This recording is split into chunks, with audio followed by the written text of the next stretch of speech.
देखिए, जो बेकेट की थ्योरी है, जिसकी हम सुपर ट्रेडर फैमिली की बात कर रहे हैं, या यूटिलिटी मैक्सिमाइजेशन या बार्गेनिंग मॉडल बोल रहे हैं, इसको रैशनल चॉइस मॉडल भी कहा जाता है।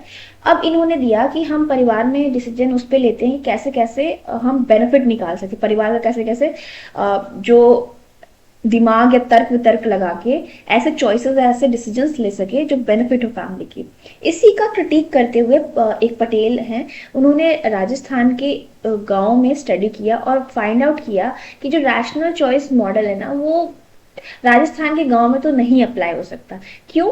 क्योंकि उन्होंने आर्गुमेंट दिया कि हम क्या करते हैं गांव में, अगर हम रैशनल चॉइस मॉडल को अपनाएं, तो इन्होंने बोला कि इसका गांव में इम्प्लीकेशन स्पेसिफिकली यहाँ पे तो नहीं हो सकता।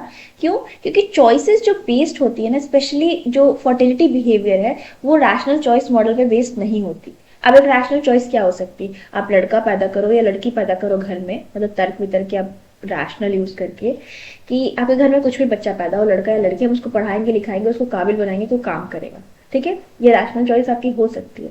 पर ऐसा उन्होंने गांव में नहीं देखा। गांव में क्या था कि जो भी समाज के नॉर्म्स, रूल्स एंड रेगुलेशन या कास्ट, क्लास, ये सब चीजें बीच में आती थी। और फर्टिलिटी बिहेवियर का इन्होंने क्यों स्टडी किया?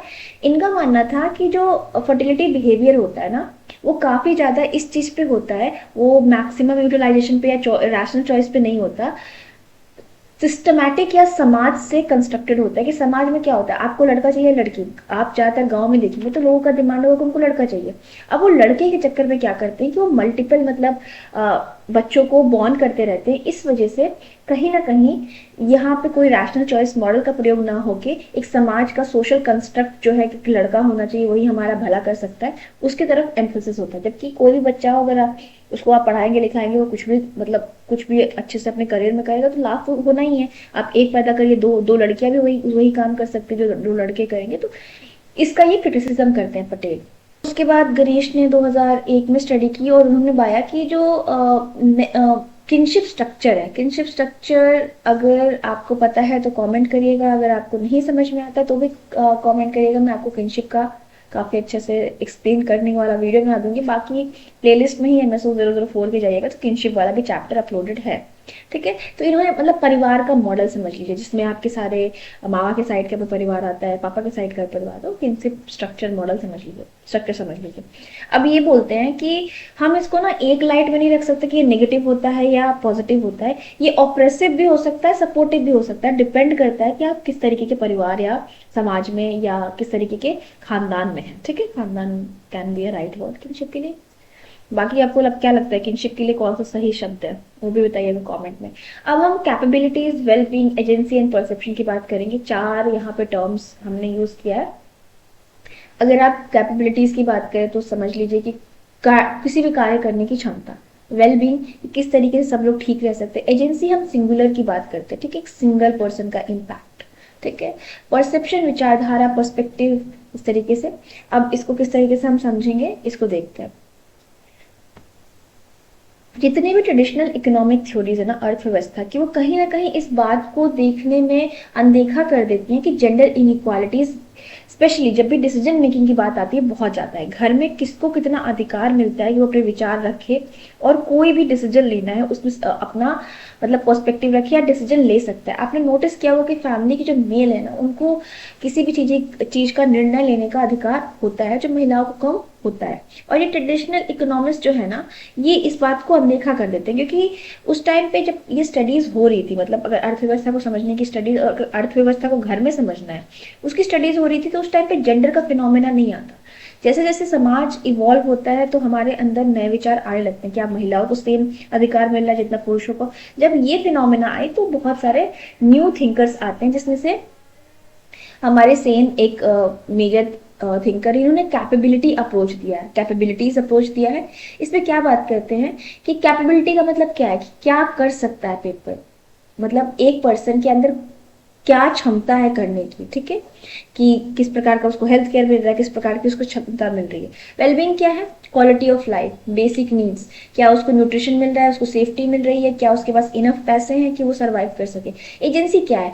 कि आपके पास डिसीजन मेकिंग का कितना अधिकार है और आप क्या उस पर कितना काम कर सकते हो। ठीक है, इंडिविजुअल लेवल, जिस तरीके से मैंने ऊपर बोला कि इंडिविजुअल लेवल का आपका अधिकार कि आप डिसीजन ले सकते हो क्या, और उस पर किस तरीके से एक्ट कर सकते हो। परसेप्शन, कि कैसे अपने रोल्स और इंटाइटलमेंट को इंसान देखता है, कैसे देखता है कि वो रिच है, पुअर है, क्या उसके पास पावर है, नहीं है, इस तरीके की बात।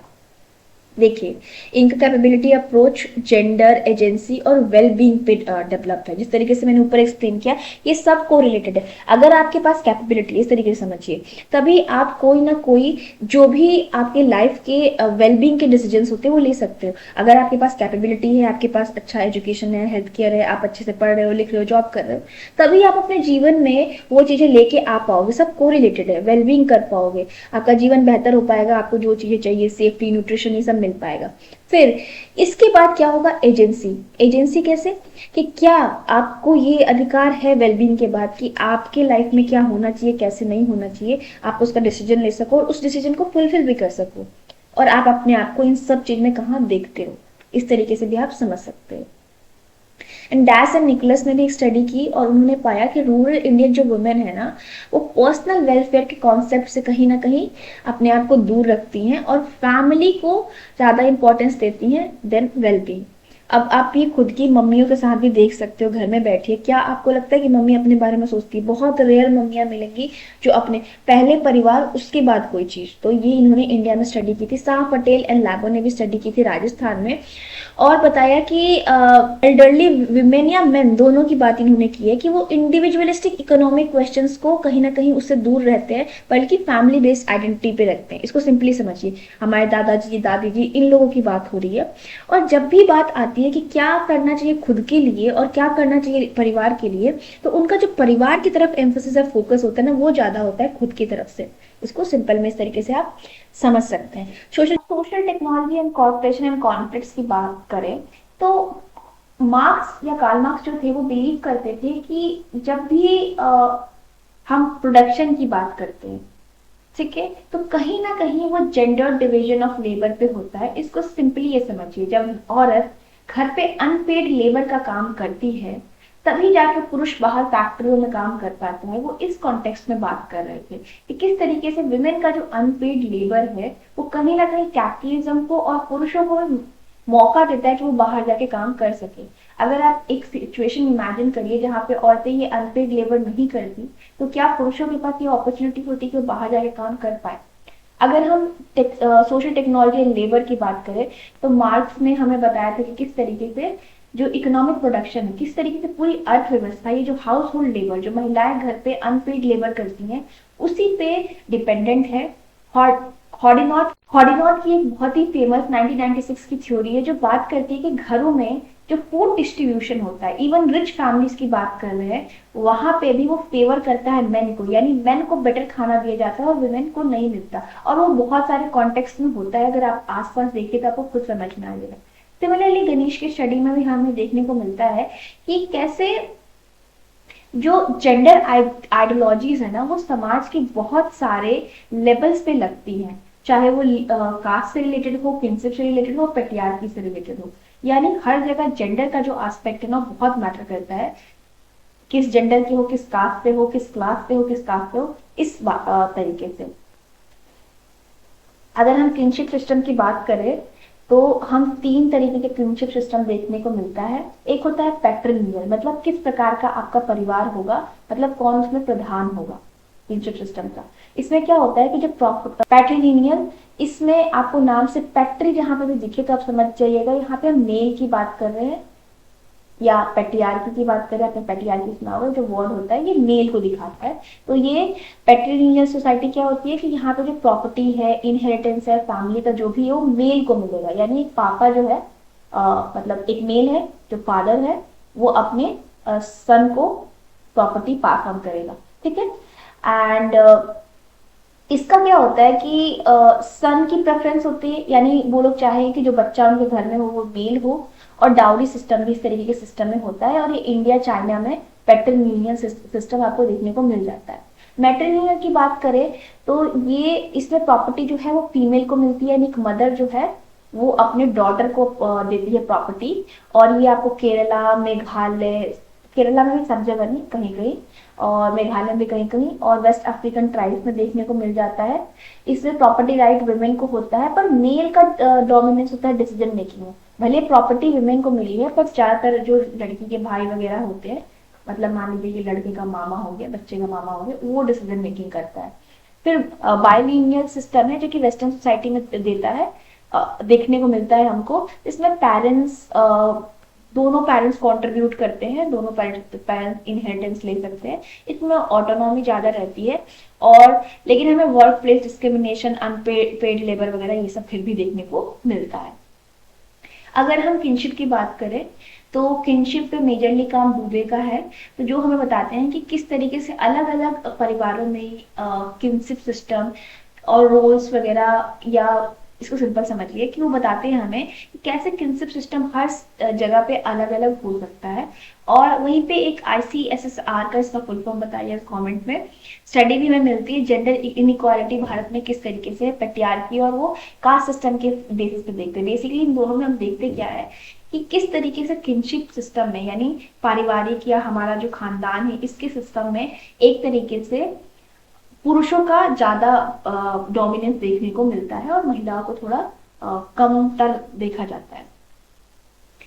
देखिए, अब स्टेट की भी कुछ पॉलिसीज आई जो कहीं ना कहीं समाज को इम्पैक्ट की। जैसे कि आपने वन चाइल्ड पॉलिसी सुनी होगी, चाइना में आई थी, जिसका मेन एम था कि पॉपुलेशन को घटाया जाए। पर इसका इम्पैक्ट क्या पड़ा कि लोगों का मेल प्रेफरेंस था। जैसे मैंने बताया कि वो भी पैट्रिलिनियल सोसाइटी है इंडिया की तरह, यानी एक पिता अपने बेटे को प्रॉपर्टी देता है, तो मेल प्रेफरेंस लोगों की बढ़ गई और वो जेंडर इम्बैलेंस कर दिया।